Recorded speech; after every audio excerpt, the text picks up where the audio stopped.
What's going on, guys? This is the Illegal Defense, episode 9 of the NFL portion. We're going to get right into it. We have the Ravens and the Bucks. The Ravens took care of business on the road, came out on top against the Bucks, 27-22. Bucks kind of made a late run towards the end of the game, but the Ravens recovered the onside kick, obviously, and they took care of business. So, Yeah, and this is actually a game that we talked about.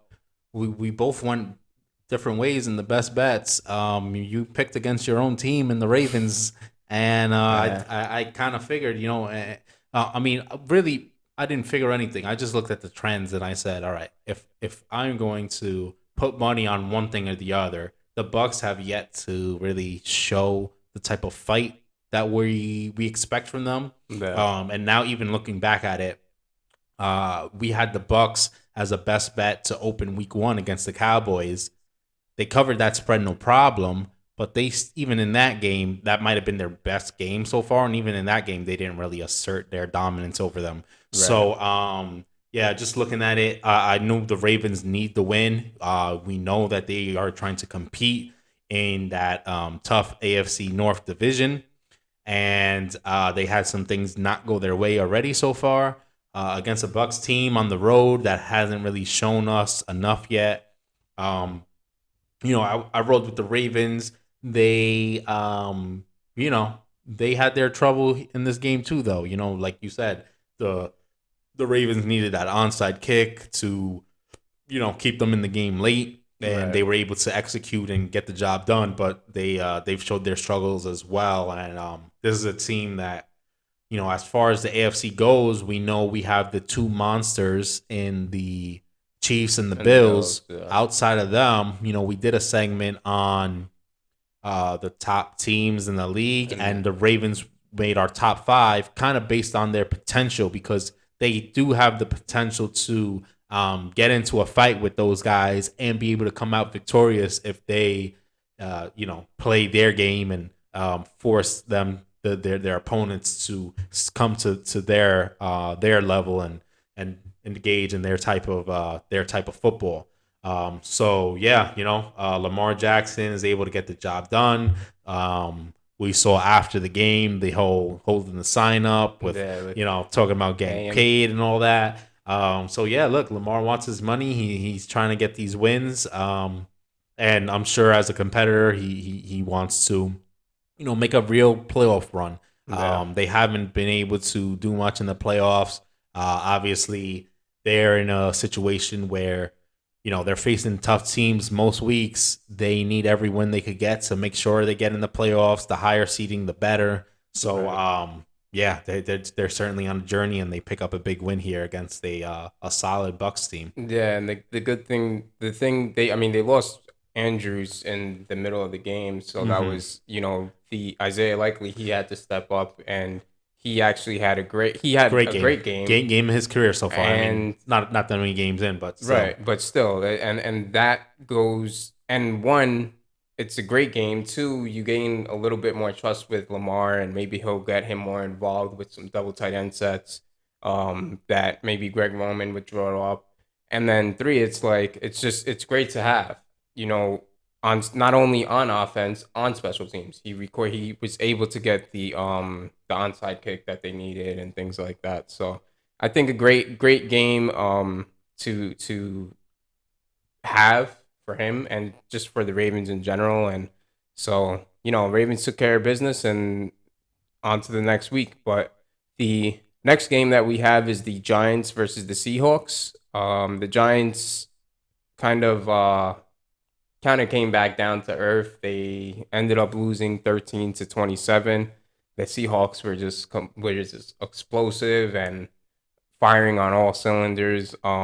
We saw what they were able to do and against other opponents, and the Giants just struggled a little bit. But I mean, not. I don't think it's too. I don't think it's something to get too down on. I think Yeah, it's I think it wasn't much of a setback. right. We previewed this game last week. We talked about these two teams meeting, being in a similar trajectory in terms of people not really thinking there much of them. and I'm coming head to head in this battle, which was sure to be a fun one.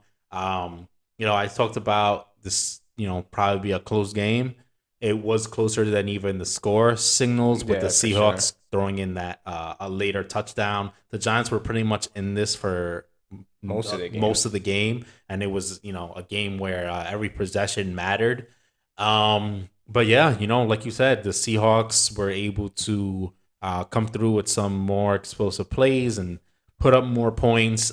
Geno Smith just been playing great. Like we talked about before, being able to manage the game and make good decisions, but still being able to take shots Should be down the aggressive, field. yeah. Man, he made some throws, even some throws that didn't go their way, but just really slinging the ball down the field, trying to Yeah. take shots. And as a defense, we know that's hard to play against when you're worried that, okay, this guy could try to throw over the top of us any minute, try to throw the ball 50 yards down the field um, without any restrictions or caring too much. So, And against a lot of great defenses. I mean, mhm. we have the Chargers. They haven't shown what they were supposed to be showing, Still great but defensive they're players, still though. they still have great defensive players in Derwin James. The Giants, Wink Martindale has kind of gotten them all on the same page. They've been playing great defensively. So it's not like he's going against bottom of the tier teams Hmm. where they're struggling defensively and he's just taking advantage of it. I think outside of Josh Allen and Jalen Hurts, there's really, there's not too many other MVP candidates, but respectfully, I think Geno Smith should be up there. I think he should be in that conversation. He's sitting on top of one of the best divisions.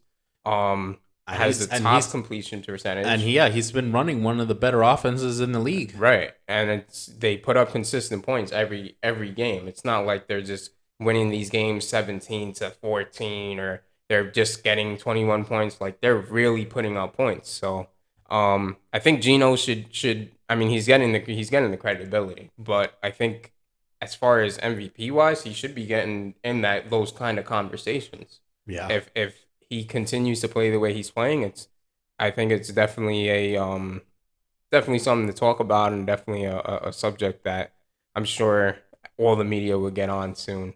So the next game, speaking of one of the powerhouse teams, we had the Bills versus the Packers. The Packers went over to Buffalo and they only scored 17 points. The total was 17-27. Bills took care of business.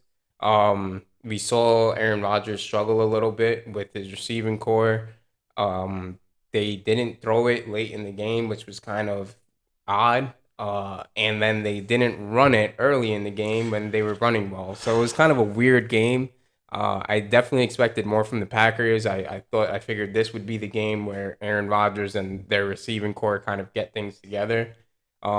Christian Watson goes down early with a concussion, and then I mean Romeo Dobbs had a pretty good game, but again, it's just these things that just don't work in their favor, and you can't fall behind the Bills because the Bills just put up numbers at will. So Yeah, this was a game. It kind of went for the most part how I would have expected this game to go. We talked about this. This is another game we talked about last week. I said, yeah, I feel like the Bills, they're gonna, kind of get on the roll early, and they could kind of run away with this one. This pretty much was that game. The score doesn't reflect it as much as it was, but this game wasn't close from start to finish. The Bills were, kind of cruising on this one. If it wasn't for a bunch of turnovers late in the game by the Bills, would have been probably a little yeah, bit this would have been a real blowout. right.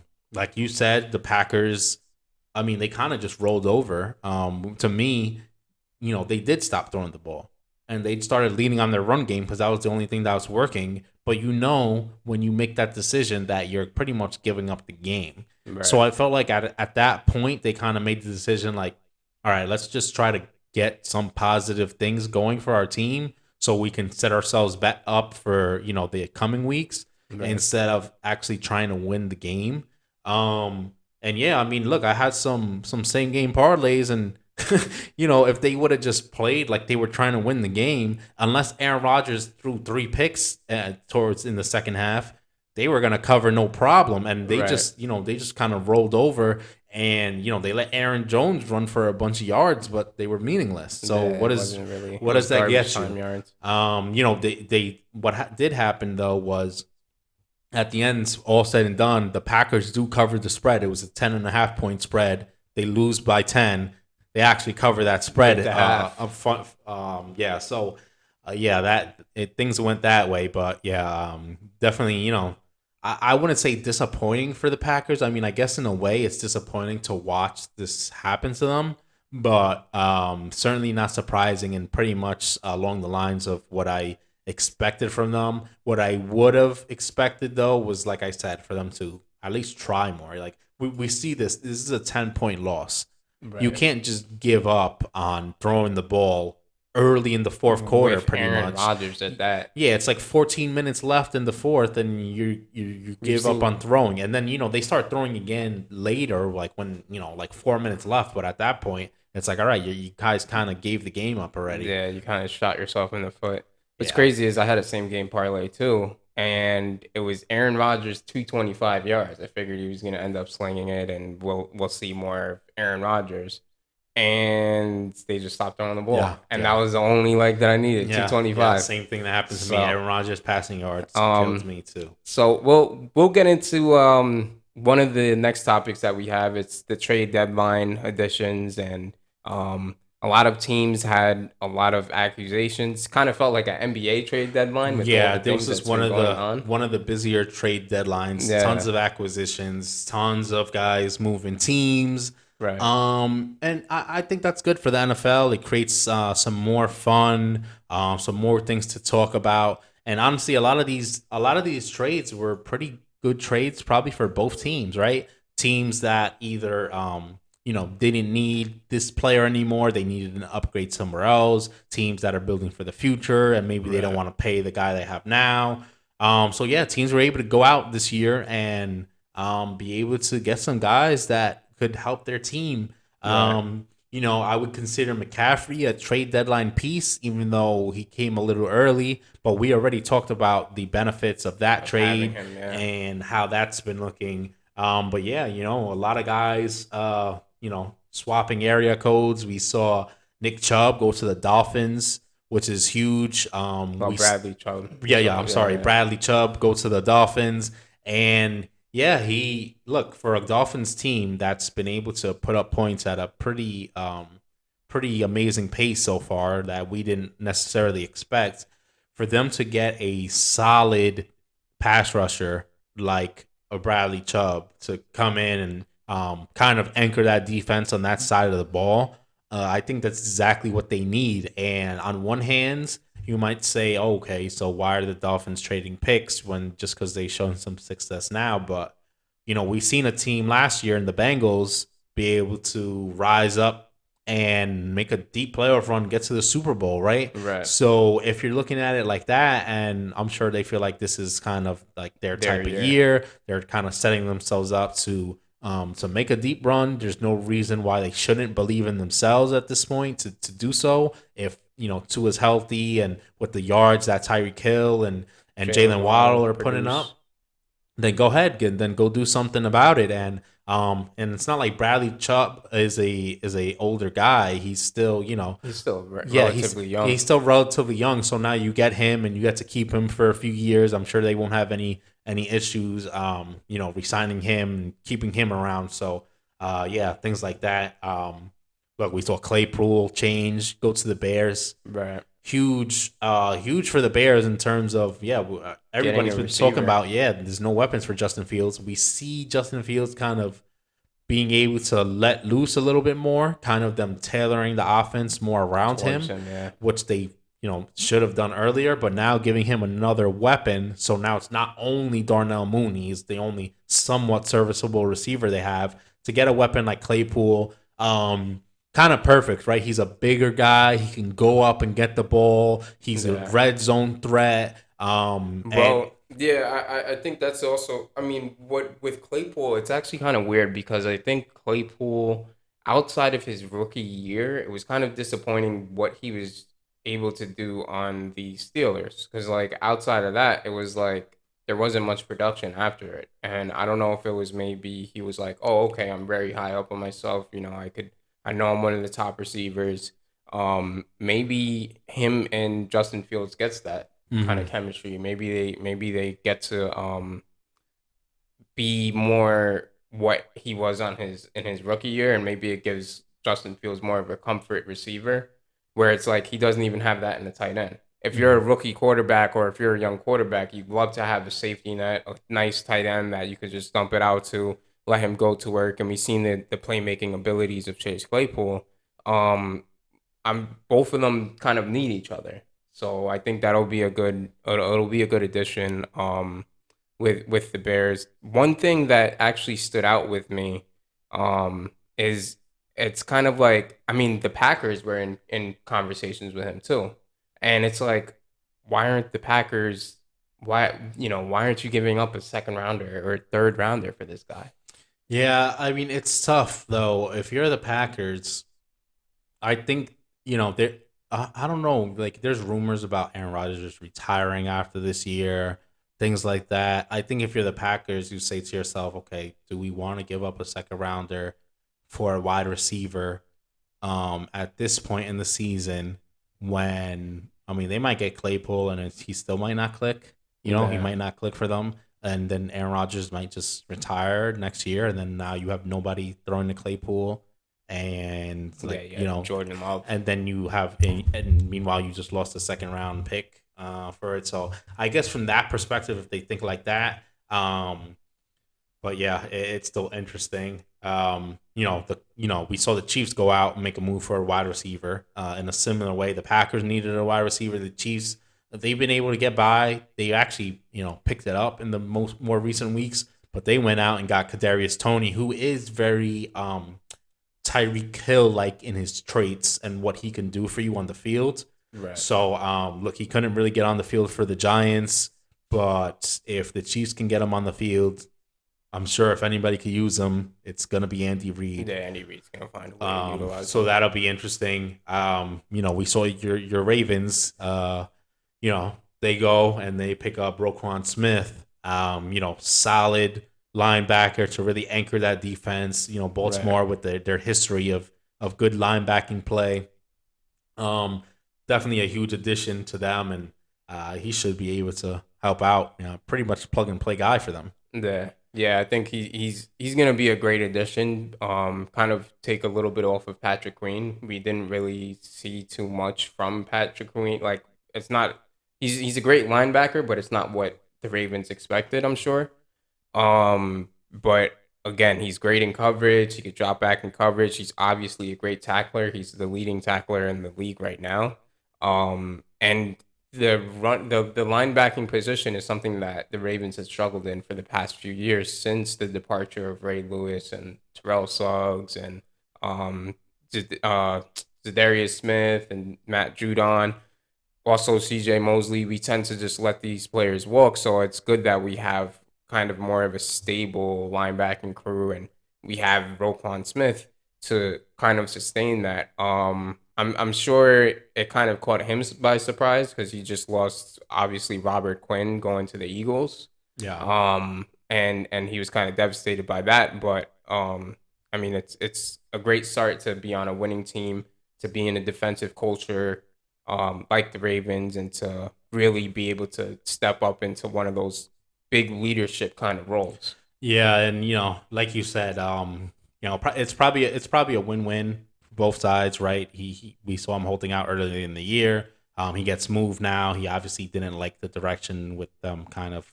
Um, I wouldn't say fire sale, but definitely getting rid of some of the veteran pieces with the Robert Quinn trade. Another guy on the move with this trade deadline, going to the Eagles as a solid pass rusher. But yeah, so Roquan gets moved. A few other guys. We saw Robbie Anderson get moved. He ends up on the Cardinals. We haven't seen much of anything come from that yet, as they are still assimilating D Hop back into that offense. But at least another weapon for Kyler Murray potentially to use. We saw Deion Jones get moved. Solid linebacker, bit of a drop off as of late, but a guy is still with a lot of skills. He gets moved, goes to the Browns, plays already on Monday night, makes an impact and a win for them. We saw the Jets go out and pick up James Robinson Yeah. from the Jaguars. He's the extra guy. Seems like he was kind of on the out with the emergence of Travis Etienne down there, and the Jets needing a running back after Brees Hall goes down. Yeah. So hopefully he can kind of pick up a little bit where Brees Hall left off, give them a running game to lean on, because that's how the Jets were able to win some games this year. A few more guys. We have Jonathan Hankins on the move. Solid defensive tackle. He goes to the Cowboys. Already good defense. I'm sure he'll fit in just right over there. Nyheim Hines goes to Buffalo. He could be a sneaky weapon for them, right? Yeah, I think that's the trade, I think that's the trade of the season. Yeah, very underrated, quiet trade where the Bills get a guy who can, he could run the ball, but he could also do a lot of things for you in the passing game with catching passes. Because he's a great route runner as a running back. So for Buffalo, the more weapons, the better. The sneaky trade there. We have Jeff Wilson. He goes on the move probably as a result of the Niners bringing in McCaffrey. So he goes down to Miami where he gets to continue making an impact and being a fairly productive back. And then, we have Hockenson on the move, right? We know he's a pass-catching tight end. Odd that Detroit trades him, but I guess they're probably looking more future at this point. Even though their offense has been clicking, they haven't been able to win a lot of games. And then the other big name out there, Calvin Ridley, goes from Atlanta to Jacksonville. Pretty strange trade in a way. Nobody's really thinking of Calvin Ridley. But I guess for an Atlanta team that's kind of overperforming, they're able to, get some more picks and build more for the future with that. And the Jacksonville Jaguars able to get a real solid number one after they've already got Christian Kirk. Christian Kirk is a good wide receiver.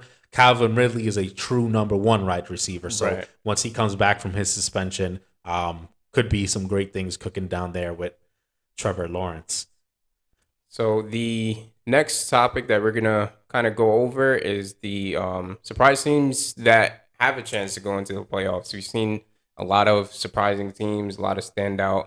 We have the Seahawks on top of the NFC West. We have the Giants that have completely turned it around with Dable. Even the Jets, another team in New York. We have, they're running the ball well. Their defense is playing great. Salah just has everybody playing great.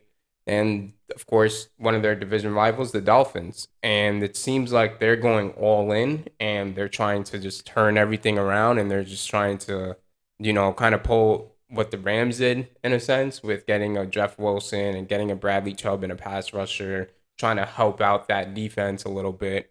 And which teams would you really kind of put your money on to get into the playoffs this year? Well, I would say I think all these teams have a shot. I think if we start with the AFC, right, we have two NFC teams, two AFC teams on here. I think the Jets are a tough one because the AFC is so strong. The Jets have been playing well, and I think it's a great story. They're probably the team that I could see missing the playoffs the easiest. One, they have to keep up their level of play after we saw the big injury to Brees Hall. We know they got James Robinson, as we just talked about, but is that the same thing? Yeah. I don't think so, right? And the Jets just kind of have a history of finding ways to struggle. I mean, they might get all the way there. Last game of the year, they need the game and blow it or something like that. Right. So it's tough for the Jets. The Dolphins, also in the AFC, but I think, in terms of making the playoffs, they're probably middle of the pack chances of these teams because they're in the AFC in terms of making a playoff run. I think if they make it to the playoffs, they have as good a shot as anyone to make a playoff run with the way their offense has been clicking, with the recent addition of Bradley Chubb, with the coaching of Mike McDaniels over there. He's been doing a great job this year. Really has his guys playing well. We've talked about other teams like the Chargers using analytics, and sometimes to their detriment. He's able to be a young guy using analytics, but using it to his benefit and really getting his team to play well, and taking a look at what numbers mean, and capitalizing on those opportunities without it letting it dictate too much for him to make the wrong decisions. So the Dolphins probably the most prime team to make a deep run if they make it. Right. On the NFC side, though, I think the Giants and Seahawks, both pretty good chances to make the playoffs this year. The down year for the NFC, almost anybody's game with how the disappointing play of like teams like the Bucks and the Packers, right? Teams that we expected to be the top tier teams in the NFC, they're down this year. We know we have 3 wild card spots as well. So a lot of opportunity for these other teams to sneak in there and grab a spot. I don't see the play of either of them like declining, so to say. I don't think these guys are world beaters, but I think they're able to find ways to get some crucial wins. I wouldn't be surprised if both of these teams end up double-digit wins this year with just how they played so far, and now looking ahead at their future schedules. And I think with double-digit wins, pretty good chance that they're going to sneak in and grab one of those wild card slots, each of them. Yeah. How far they go from there is another story. Just like they can easily get into the playoffs, they could easily be knocked off by a number of teams. Yeah. So that'll be the issue with them. Yeah, I think we'll see what kind of pans out with them. I think out of those teams, I think the Seahawks, with their situation given, like with their given situation now, where they're on top of the division, don't really know what's going on with the Rams. It seems like they're still struggling, which is kind of odd considering that it's kind of it's kind of late in the season. Same thing with the Niners. The Niners show 1 week that they're completely dominant, then the next week that they're beatable, and it's like, what's going on? They got McCaffrey, so maybe that'll help out a lot. You saw it happen last week.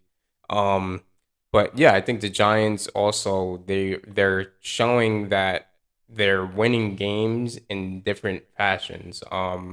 We would like to see them maybe get a blowout win, because then it'll show like, okay, they could really light up the scoreboard.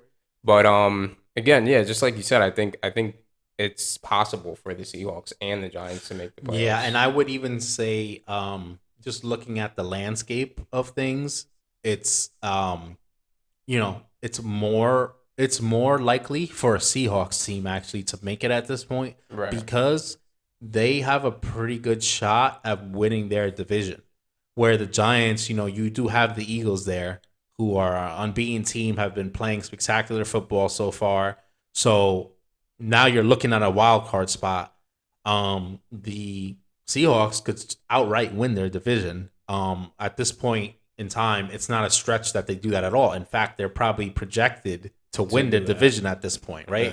Yeah. So we know they have a tough division with the 49ers there and the Rams there and things of that nature. But yeah, the Seahawks are a team that could, just take hold of that division and guarantee themselves a spot just by by winning that division outright. Right. So speaking of the Seahawks, we're gonna get into some weekly previews, some games that we're gonna be previewing this week. The Seahawks are going on the road to Arizona, and Arizona is actually the favorite. Surprisingly, well, not surprisingly, they got D-Hop back. They showed last week that they're kind of getting a little bit back on track. But they're the favorite by -2.5. So yeah, I mean, how do you see this game really going? Yeah, this is a tough one. I've been waiting for the Cardinals to break through a little bit. I mean, they've had some good games. They've had some comeback wins. They've also dropped a couple games that were a bit disappointing for a team that showed last year so much potential, especially to, start out on the first half of the year. They really picked up a bunch of wins. Last year, their story, they were similar to what the Eagles are right now, Yeah. right? So they showed that last year, and then this year's kind of a huge drop off, kind of more of what was going on in the end of the year. They finally get Hopkins back. We know that's huge for that offense and that team. Um, this is a game that the Cardinals could sneakily win. This is a home game for them. We know with Kyler Murray, in a way, it's not that you're never out of the game, but he does have that ability to really bring your team back if he's on. Right. We've seen already in a short sample size how much he will get the ball to Hopkins and how they can find a way to, get the ball out to him for him to make plays. And it's been effective. Even if they haven't won all their games, it's been working. I think their offense as a whole has been playing much better since he's been back. And, at home, you get a Seahawks team that's hot, right? But it's still a division rival. We know Yeah. how these divisional games go. And, this is a game where, yeah, I would not be surprised for the Cardinals to win this game. I wouldn't have, if I set the spread, I probably wouldn't have it as 2.5. I Mhm. would figure a neutral field's probably -3 for the Seahawks. So home field advantage for the Seahawks. For the Cardinals, I'd probably have this as a pick 'em. But yeah, I think there's a decent chance that the Cardinals could come out with a win here. But I like 50-50 odds in my book for this Yeah. game. Yeah, I think I'm gonna go with the Seahawks. I think Kenneth Walker is gonna run all over the Cardinals. And Gino might have a. I think Gino struggles a little bit, but I think that the Seahawks will get it done. So, we could go on to the next game, another divisional game, which would be kind of nice to see, or not divisional, but another kind of like rival game. We saw the matchup in the playoffs. We got the Rams versus the Bucks. The Bucks are the -3 favorite. Both teams kind of struggling now, so it would be nice to see these teams go at it, kind of pick up their offense, kind of pick up their team in general. With the Rams, we've seen a lot of like just struggling offensively with the passing game. Even the running game, we don't really know what the status is with Cam Akers. We kind of seen even in the opener, like they didn't utilize him at all. Um, and it's kind of surprising with the trade deadline that they didn't make too many moves, Mhm. considering the fact that the Rams they really just they've shown in the past that they don't really care about picks and things like that. But again, they're versing the Bucks. The Bucks are a -3 favorite. I think the Rams get it done on the road, and I think the Bucks still struggle. I don't think the Bucks are. I don't think they have that spark that they had last year. Yeah, I'd go the other way with this one. I think, the Rams have been struggling, the Bucks have been struggling. I don't know how much longer the Bucks can keep struggling the way they are. I mean, we talked about it before. It's like, what is the problem? They have the weapons. Right. They just have to kind of get on the same page. This Rams team, they come in here. Cup is banged up. He's questionable with his ankle. He got kind of knocked out of the last game there, and if they don't have Cooper Cup, good luck. I Right. mean, Yeah, that's their heartbeat. so and now you're telling me, okay, he's questionable. Okay, so is he gonna come in the game and gonna be the same story that we see a lot of guys that come in questionable that are pass catchers? We see Mark Andrews for the Ravens questionable. You could have predicted he's probably getting knocked out of the game. So even if he plays, is Cup just going to get knocked out of the game anyways? Especially with the volume of passes that they throw his way. At some point, it's probably going to get Something's gonna give. aggravated, right? Yeah. So, and yeah, I think the Bucks. I didn't like the Bucks last week against the Ravens. I think the Ravens really needed that win. I think they're a better team at this point. Not that the Bucks can't be a better team, but at this point, they had a lot more going for them. They've been playing better. They've been stringing things along. Even their losses have usually been not fluke losses, but Kind of unprecedented losses yeah. that they So really shouldn't have. right, and so with a Bucks team that they lost to the Ravens last week, but they played it at a close game. The Rams in this situation are probably the more up and down team to me. The Bucks have them at home. We saw that it was a record amount of losses for Brady back to back losses like this. I think that streak ends here with the Rams, and I think Brady finds a way to push his team to victory. I mean, look, this could be a game where they click and they just blow the Rams out. Yeah. But I think even if this is a sloppy game, I think the Bucks can maybe find a way to dig out a win here at home. But this is a funny game, right? If it's a close game, this might be a game where that 3.5, that 3 point spread isn't even enough, and they Yeah. might win by a point or two. This is that type of game with the way these teams have been playing. So Right. yeah, So we'll see what the end result of that game is. Leading on to our next game that we're reviewing is the Titans versus the Chiefs. The Chiefs are minus 10.5 favorite. I think the reason of that is we still don't know the status of Ryan Tannehill. He's still questionable. There's been reports that he still has a lot of pain. Malik Willis, we don't really know how great he is, how much he can kind of put this team ahead. And nonetheless, to go against the Chiefs, that's a really hard matchup to go into Arrowhead. And then on top of that, you're just, we outside of Derrick Henry, there's no definitive kind of receiver there. yeah. And look, you talked about Tannehill. He's questionable coming into this game. Derrick Henry is also questionable in this game. Right. As Yeah, so as of right now, it's still midweek, but he's questionable right now going into this game. Against a Chiefs team that's been absolutely rolling. Actually looking at it now, we said 10.5 point spreads. It looks like this might have ballooned up to minus 12, probably because of both of those injuries.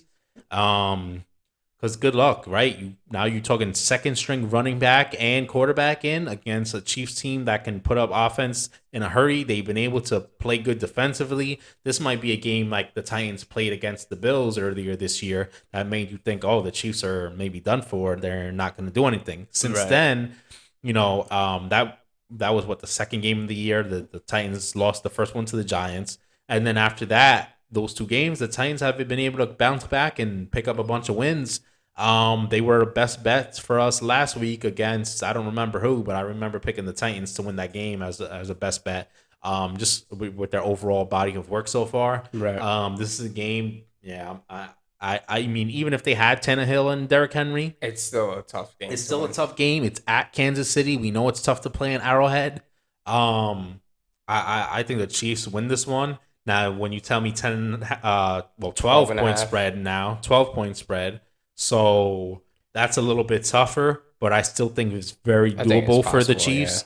And if I had to lean one way or the other on the point spread, I'll throw my money on the Chiefs here. They might win this game by 20 plus Right. points or something like that. Especially like we talked about, these injuries happen. They won't really have much of a shot. Yeah, and then plus the addition of Kadarius Toney, who knows? They may have some installments for him. Andy Reid may get him involved in some trick plays. We all know how Andy Reid is. So yeah, I mean, we'll see. I think the Chiefs will take care of business. Minus 12.5 is a lot, but again, the Chiefs have that firepower offense. So we'll see what happens, and I'm sure the Titans will fight, but again, it's if you're not putting up points, then there's very slim and little chance that you're going to be able to match up well with the Chiefs. So we're going to get into our next segment. We're going to get into some of our best bets for this week. The first game that we're going to get into is the Dolphins versus the Bears. So we spoke a little bit about the Dolphins, a lot of their new additions, even the Bears' new additions. But I think the Dolphins have been playing consistently great football. They're the minus 4.5 favorite. I would take the Dolphins, even though they're playing at Soldier Field. I mean, Tua's playing great. He's consistently been playing great. Obviously, they got the addition of Bradley Chubb, and we'll see what happens with their defense. But again, I think their offense is just too much. And then on top of that, the Bears just lost one of their top or two of their top defensive players. So Yeah, and yeah, it seems like Dolphins all day to me. Minus 4.5 points. I think the Dolphins will cover this spread without much issues. Like you said, the Bears lose defense. They we've seen them beat up on their other AFC East you know, team in the Patriots, but the way Tua, Waddle, Tyreek Tyreek Hill, Hill. the way they've been playing, this is not the Patriots, right? That Patriots offense with Mac Jones and getting injured and then having what's the guy from West Zappy. Virginia? Yeah, Bailey Zappi come in for him. This is not that kind of offense. This is a full powered, explosive offense this year. I don't see how the Bears keep up. We've seen Justin Fields play better. We saw them get the addition of Claypool. I think it's still going to be too much for them. Yeah. They're a team that's going to be struggling. They're a team that's going to be towards the bottom half of the league, almost no matter how things go for the rest of the year. So, yeah, we expect to see Justin Fields make some progress, but, yeah, they're just not enough firepower for the Bears to keep up with these Dolphins. Yeah. So the next game we have is the Vikings. They're the -3 favorite, I believe, versus the Commanders, the Washington Commanders. They don't have. Do they still have? Do they have Carson Wentz this week, or I don't think they do. I don't think so. I think- So I think it's going to be Heineke again, probably. It seems like, I mean, if I was them, I'd probably just keep Heineke. Yeah, me with too. with the way Wentz has been playing. I oddly enough, I haven't been following what they've been saying much.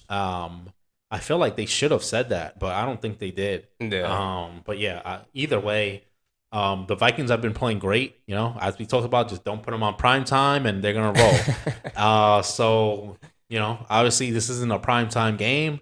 Vikings, one loss this year. It's crazy. It's crazy to think of that. Right. Like, Right. they're the most like under the radar team that's kind of like standoutish. And they've gotten no hype. They've gotten Yeah. absolutely no hype. They're going to win a division that the Packers have been winning almost every year for a number of years. They have pretty much, second best record in the league.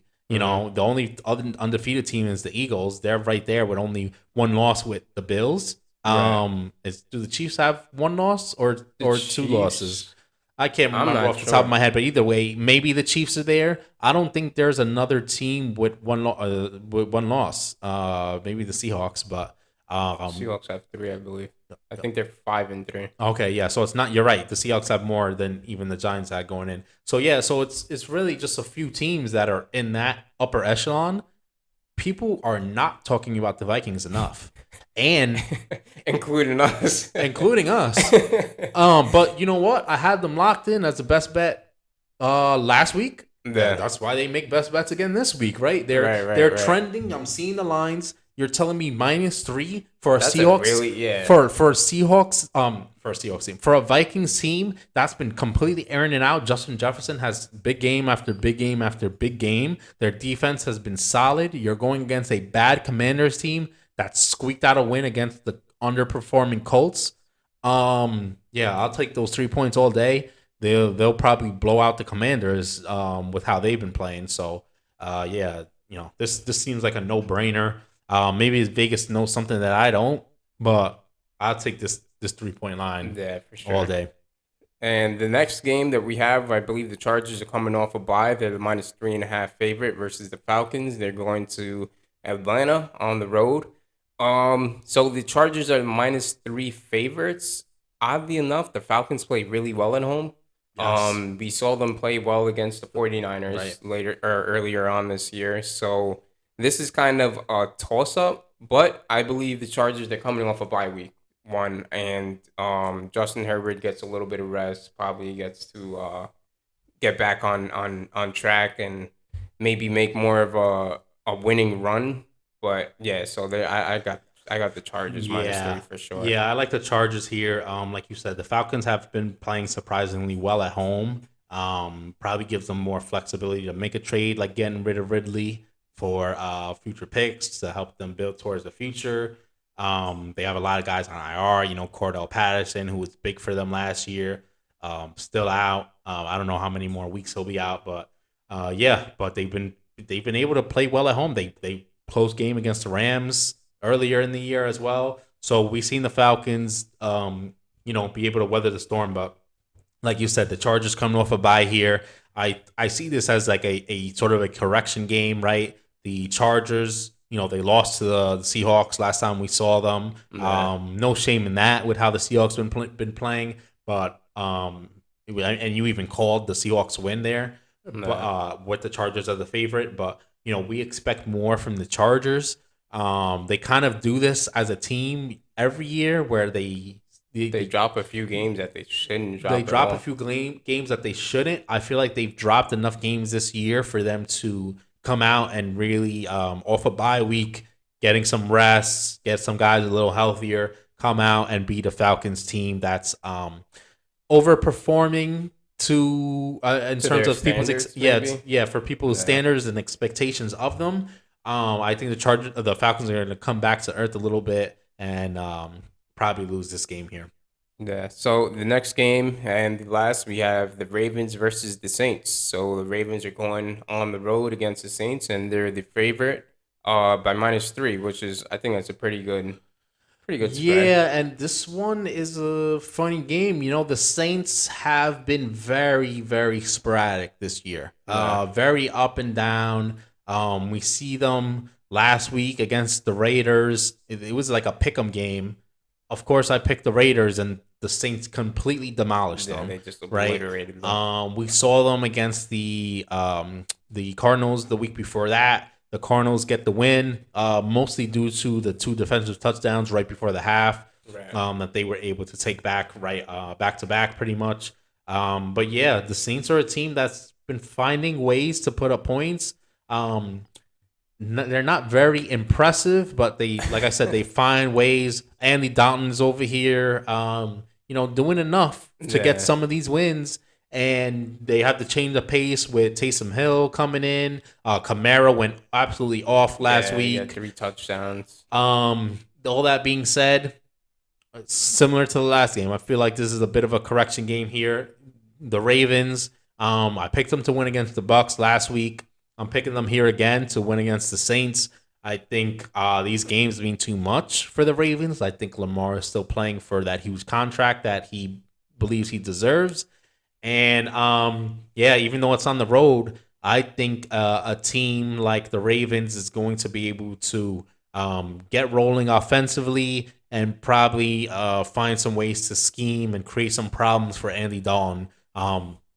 Look, Andy Dalton has a pretty decent career. He's made a name for himself. Been able to stay in the league a long time, Yeah. and he was at one point He was a top one of the quarterback. premier quarterbacks, you could Yeah. say, in the league. And look, he's been able to extend his career with good decision making, good character, being somebody that teams can trust as a backup.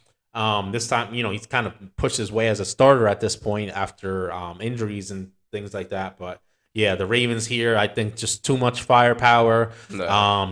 too much of a team that's they're just a better team than the Yeah, Saints, they're and I think all even around, at I think. home they'll be able to take care of business. Yeah, I think the Ravens take care of business. I think -3 is very generous. And then on top of that, it's like they just got Roquan Smith. Mhm. Regardless of him understanding that complete defense, you throw in a linebacker like that, it's a complete difference maker. So I think it'll be a good game, being that it is in New Orleans. But again, I think the Ravens take care of business, and they rally. And I believe what's actually crazy is I believe the remainder of the Ravens schedule is all teams under 500. So I think this is where Lamar is going to try to make his bread and butter and try to really outperform these teams, show that he is that quarterback that wants to get paid, and hopefully he does get paid. I think everybody wants to see Lamar get paid, and everybody wants to see Lamar kind of getting his what he's worth. So Yeah, I mean, look, anybody who doesn't want to see these guys get paid, I don't know what's wrong with them. I mean, it's not coming nah. out of our pocket, Right, exactly, exactly. It's not. So it's like I would love to see Lamar get a huge contract, especially while his play is sustainable. We've seen the Michael Vicks, we've seen the even Russell Wilson, where he was a lot more mobile earlier on in his career, and now he's kind of depending more on his arm or on his ability to make plays on the fly. So, uh, we'll see what happens with that game. With that being said, we're gonna wrap things up. We'll be back next week. Thank you for watching. This is episode 9. We're gonna be back with episode 10 next week. And like, comment, subscribe. We want to hear from you guys. Thanks.